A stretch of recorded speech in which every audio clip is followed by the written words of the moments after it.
कसं आहे भावानं, सूर्य उगल्यासोबत आपण निघालो रानात. ते पण आता पेरण्या सुरू झाल्यात. त्यामुळे म्हणलं घ्यावा पेरून, आता वापसा चालता रानाला. कुठं पाणी बिनी काय नव्हतं. मी तर काय आंघोळ केली नव्हती, पारोसात चाललो होतो, कारण सकाळ सकाळ निघालो होतो रानात. त्यामुळे काय, आणि सकाळ जाता जाताच ट्रॅक्टर फसलं. कसं त्यात निघलं. अशा ट्रॅक्टरच्या पेरणी यंत्र आणलं त्या गोण्या टाकून. म्हणलं कशाला डोक्यावर न्यायच्या बिना कामाच्या. आणि वातावरण असलं भारी झालतं, पेरणी न तीन सुरळीत चालू झालती. एकदम ओके होते. वापसात बी चांगला झालता, आपलं काय टेन्शन नव्हतं. फक्त एकच भीती होती ती म्हणजे पावसाची. फक्त पेरताना पाऊस यावा नाही म्हणजे एवढं झालं. म्हणजे पेरणी बिरणी ओके मध्ये होती.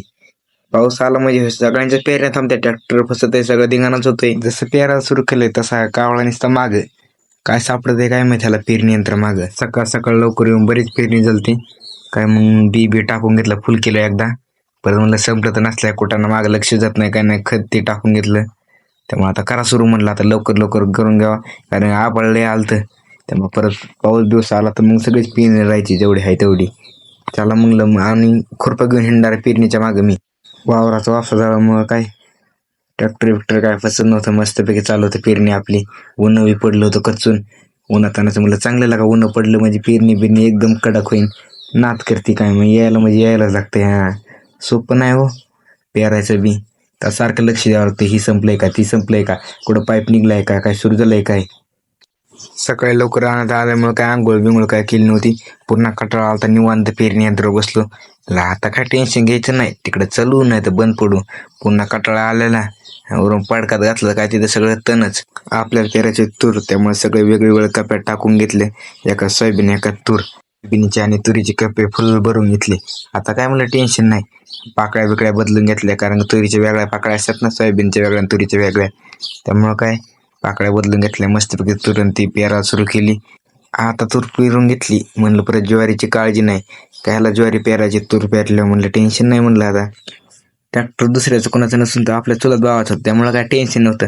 चलं मी म्हणलं कसं पण, फक्त म्हणलं माग पेरणी झाली पाहिजे, नाहीतर रोग व्हायचा गोळ. म्हणलं बी पाडायचं नाही, सगळी पेरणी होऊन जायची, खतं वायाला जायचं, धिंगाणाच व्हायचं. म्हणलं मग घरी घरात घेत नाहीत, हा ते चापलानीच.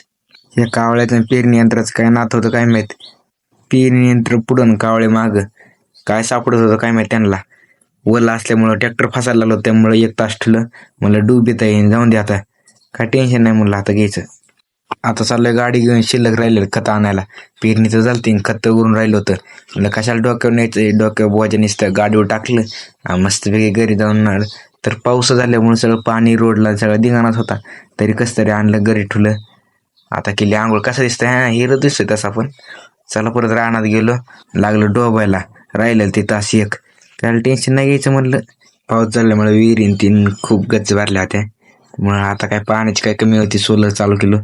बसलं होतं आता सोलर खाली, म्हणलं चालू केले. आता सोलर बंद केलं तेवढ्याच पाऊस सुरू झाला.